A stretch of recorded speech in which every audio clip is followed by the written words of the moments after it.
hello வணக்கம் welcome back to Splendid Cooking.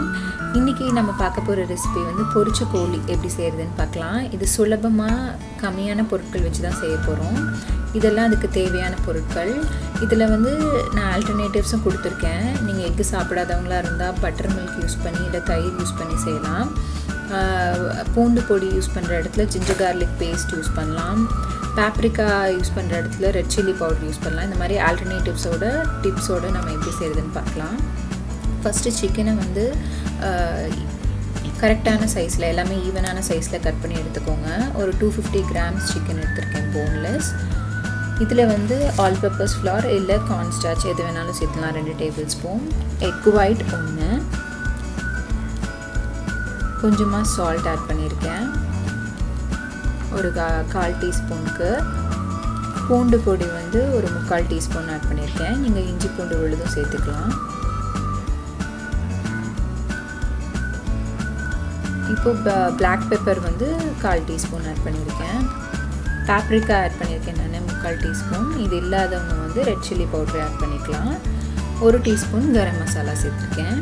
இது எல்லாத்தையும் ஒரு ஸ்பூன் வெச்சோ இல்ல கை வெச்சு கலந்தீங்கன்னா இன்னும் கொஞ்சம் நல்லா mix பண்ணி ஈவனா ஸ்ப்ரெட் ஆகும். கை வெச்சு இத நல்லா குழைச்சு எடுத்துக்கோங்க.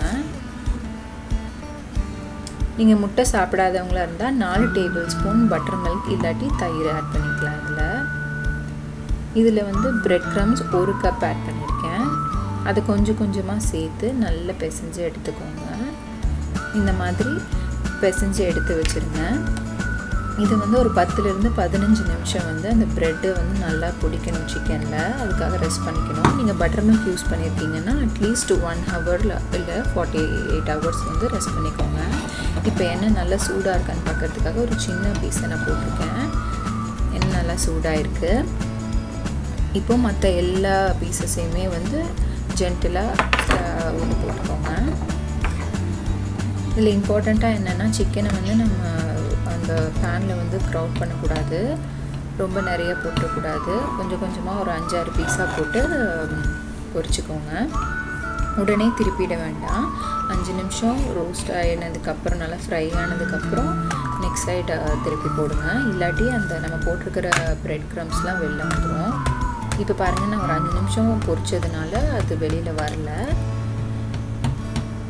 இப்போ நல்லா கொஞ்ச நேரம் கழிச்சு நல்லா ஈவனா எல்லா சைடும் இந்த மாதிரி கலந்து விட்டுக்கோங்க. அப்பதான் ஈவனா குக் ஆகும்.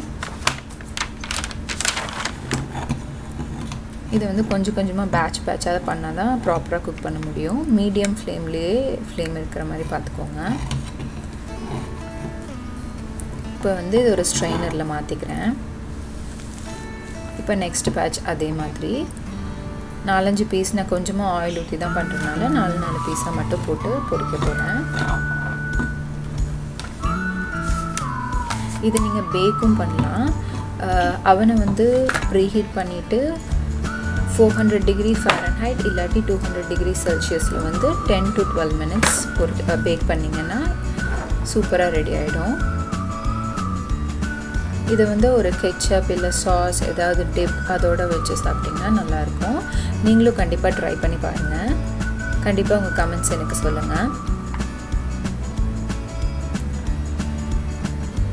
நீங்க இந்த சேனலை முதல்ல தடவை பார்க்கறவங்களா இருந்ததுன்னா மறக்காம இந்த சேனலை சப்ஸ்கிரைப் பண்ணி வெச்சுக்கோங்க. லைக் பண்ணுங்க, உங்க ஃப்ரெண்ட்ஸோட ஷேர் பண்ணுங்க. இன்னொரு வீடியோல உங்க எல்லாத்தையும் பார்க்கறேன். Until then, thank you and bye.